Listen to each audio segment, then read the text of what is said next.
মই পূৰ্বতে আমাৰ ভেৰগাঁও আঞ্চলিক আছিলোঁ মই তেতিয়া সেই আঞ্চলিকত এই পাব্লিক ৰিলেশ্যন ছেক্ৰেটাৰী আছিলোঁ আজি প্ৰায় 6-7 বছৰৰ আগত। তাৰপিছত মই তেনেকৈ ঘৰত বিভিন্ন কামত ব্যস্ত হৈ থাকিলোঁ আৰু তাৰপিছত আজি মই নিজে ইচ্ছাৰে আজি BPF জইন কৰাৰ লক্ষ্য হ'ল মোৰ এটাই, আমাৰ উন্নতি লাগে, ডেভেলপ লাগে, আমাৰ সমাজবিলাক উন্নতি হ'ব লাগে। এই বিগত বছৰত যিমানখিনি আমি এই উন্নতি বিচাৰি আছিলোঁ আমি সেইখিনি পাব লগাখিনি আমি দেখা নাই। এইটো ৰাইজেও গম পাই, সকলোৱে দেখি আহিছে, আমিও দেখি আহিছোঁ। সেয়েহে আমি আৰু ইয়াতকৈ আৰু উন্নতিৰ একমাত্ৰ পথটো আমি BPFত দেখা পাইছোঁ। এতিয়ালৈকে আজিৰ তাৰিখত আমাৰ সমাজ এখন বা গাঁও এখন উন্নতি হ'ব লাগিলে মই ইয়াৰ সমাধানৰ একমাত্ৰ ৰাস্তাটো আমাৰ একমাত্ৰ BPF দলত দেখিবলৈ পাইছোঁ। সেয়েহে মই আজি ইচ্ছাৰে BPF দলত যোগদান কৰিব ওলাই আহিলোঁ আৰু ৰাইজক সকলোকেও অনুৰোধ জনাইছোঁ যে সকলোৱেও আহে, যোগদান কৰক BPF দলত।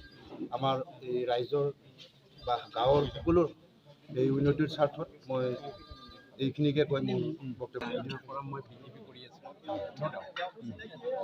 দিল্লীৰ চিন্তা কৰি কোনো লাভ নাই। মোৰ ঘৰ হৈছে BTC, গতিকে মই BTC ডেভেলপমেণ্টৰ কাৰণেহে চিন্তা কৰিব লাগে। মই দিল্লীৰ চিন্তা কৰিলে কিবা লাভ আছে জানো? বহুত কৰিলোঁ দিল্লীৰ চিন্তা, কিন্তু এই যিসকল মানুহে দিল্লীৰ এতিয়ালৈকে চিন্তা কৰি আছে তেওঁলোকে একদম মিছ অনুভৱ কৰি আছে। কিহৰ কাৰণে আজি 23-24 বছৰে কিন্তু আমি ফ্লপ পাই আছোঁ। ফ্লপ এইটো নহয়, কামৰ কাৰণে নহয়। কামৰ কাৰণে মই আজি তাৰিখলৈকে যোৱা নাই। আজি দিলীপ চকেদা আছে, আমাৰ পানেৰী সমষ্টিৰ দৈমাৰীতে আছে, তেওঁলোকৰ তাত কামৰ কাৰণে মই যোৱা নাই। মই গৈছোঁ, চালোঁ 23-24 বছৰে চালোঁ যে দিল্লীৰ লাড্ডু সাংঘাতিক লাড্ডু। আৰু আপোনালোকৰ এইটোৱে মোৰ অনুৰোধ যাতে কোনো দিল্লীৰ লাড্ডুৰ কাৰণে বিচাৰি যাব নালাগে। যিহেতু BTCৰ ঘৰ, BTCৰ চিন্তা কৰক, BTCৰ ডেভেলপমেণ্ট কৰক। ইয়াৰ বাহিৰে চিন্তা কৰি কোনো লাভ নহ'ব। সি যিকোনো দলেৰে নহওক কিয়।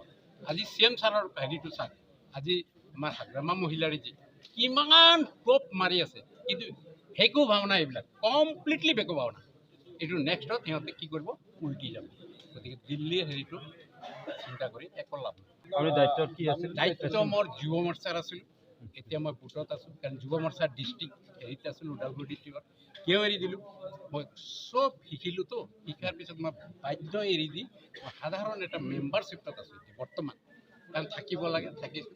যেতিয়া BPFৰ হেৰি গ'ল, দেখা পালোঁ তেওঁলোকৰ ৰেজিগনেশ্যন দেখা পাই মই তেওঁলোকৰ লগত উইলিংলি আহিছোঁ। মোক কোনো হেৰি নহয়, উইলিংলি, কোনো প্ৰেছাৰাইজ, কোনো কিবা হেৰি নহয়। মই উইলিংলি আহিছোঁ আৰু যি কৰিব লাগে মই কৰি দিছোঁ।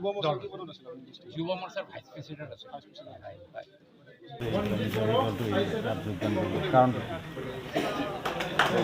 নমস্কাৰ জনাইছোঁ। যোৱা 2019 চনত আমি BPL দলত জইন কৰিছিলোঁ আৰু তেতিয়া প্ৰমোদ বড়ো ডাঙৰীয়াৰ এটা মানে সিদ্ধান্ত আছিলে, কথা আছিলে কি আমি সকলো জনগোষ্ঠীৰ লগত একত্ৰিত হৈ চৰকাৰ সম উন্নয়ন, সম অধিকাৰ কৰিম বুলি। কিন্তু বিগত আজি চৰকাৰ হোৱা 3টা বছৰ গুচি গ'ল। এই 3টা বছৰ যোৱাৰ পিছতো ক'ৰবাত যদি সম উন্নয়ন, সম অধিকাৰ হৈছে মই দেখোঁ, কিন্তু খালিংগড়ত কিন্তু মই জেনেৰেল ছেক্ৰেটাৰী হিচাপে খালিংগড়ত কিন্তু সম উন্নয়ন, সম অধিকাৰ যোৱা মই আপোনালোকক সৰু এটা উদাহৰণ দিওঁ। যোৱা আজি 10 দিন আগত 14টা মন্দিৰত 2 লাখ কোটি টকা আহিছিলে।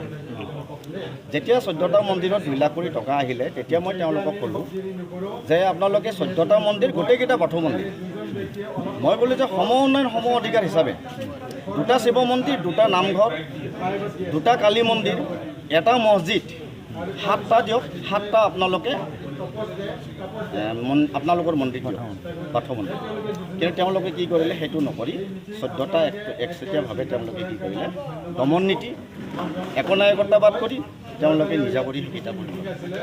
এইটো হ'ল এটা আপোনালোকৰ এটা মই উদাহৰণ দিছোঁ। 1 নম্বৰ কথা। 2 নম্বৰ, UPPL দলত নীতি আদৰ্শ আজি নহয় তেওঁলোকে আৰম্ভণিৰ পৰা কৈছে যে আমাৰ নীতি আদৰ্শ খুব ভাল। কিন্তু নীতি আদৰ্শৰ কাৰণে মই আপোনালোকক এটা উদাহৰণ দিব খুজিছোঁ। যোৱাবেলি আজি আপোনাৰ দুমাহ আগত এজন ডিষ্ট্ৰিক্টৰ ভাইচ প্ৰেচিডেণ্ট তেখেতক প্ৰাইমাৰীৰ এজন সদস্যই মানে ননচেন্স ষ্টপ ইট মনে মনে থাক বুলি ক'লে, কিন্তু তেওঁলোকে কোনো পদক্ষেপ নল'লে। ছেকেণ্ড কথা, মই জেনেৰেল ছেক্ৰেটাৰী থকাত মোৰ ব্লকৰ প্ৰেচিডেণ্টৰ মোবাইলত এজন প্ৰাইমাৰীৰ সদস্যই মোক কুকুৰৰ পোৱালি বুলি গালি পাৰিলে। কিন্তু এইখিনি কৰাটো তেওঁলোকে কি কৰিলে, আজিলৈকে মই ডিষ্ট্ৰিক্ট কমিটিক জনালোঁ, ব্লক কমিটিক জনালোঁ, ইউথক জনালোঁ, তেওঁলোকে আজিলৈকে কোনো পদক্ষেপ নল'লে। মই মনত বৰ দুখ পাইছোঁ, কাৰণ এটা পদবীত থকাৰ পিছত, নীতি আদৰ্শ থকাৰ পিছত এজন প্ৰাইমাৰীৰ সদস্য এজনে মোক কুকুৰ পোৱালি বুলি গালি কিয় পাৰিব লগা হ'ল। এইখিনিক লৈ পেলাই মই দুখ পাই তেওঁলোকক বিচাৰ দিছিলোঁ, তেওঁলোকে আজিলৈকে বিচাৰ নকৰিলে। তাৰ ফলত মই আজি ইউপিপিএল দল বাদ দি মই বিপিএফ দলত নীতি আদৰ্শ চাই মোৰ সতীৰ্থসকলক লগত লৈ মই জেনেৰেল ছেক্ৰেটাৰীত আছোঁ খালী ব্লক কমিটি। আৰু এটা কথা মই আপোনালোকক কওঁ, আজি মই মোৰ শুভাকাংক্ষী তেওঁলোকক লৈ মই জইন কৰিলোঁ। অনাগত দিনত আহি থকা সময়ত প্ৰায় 2000 কৰ্মীক মই booth committee, booth level, block level, primary level, district লেভেলত জইন কৰিবলৈ সক্ষম হ'ম।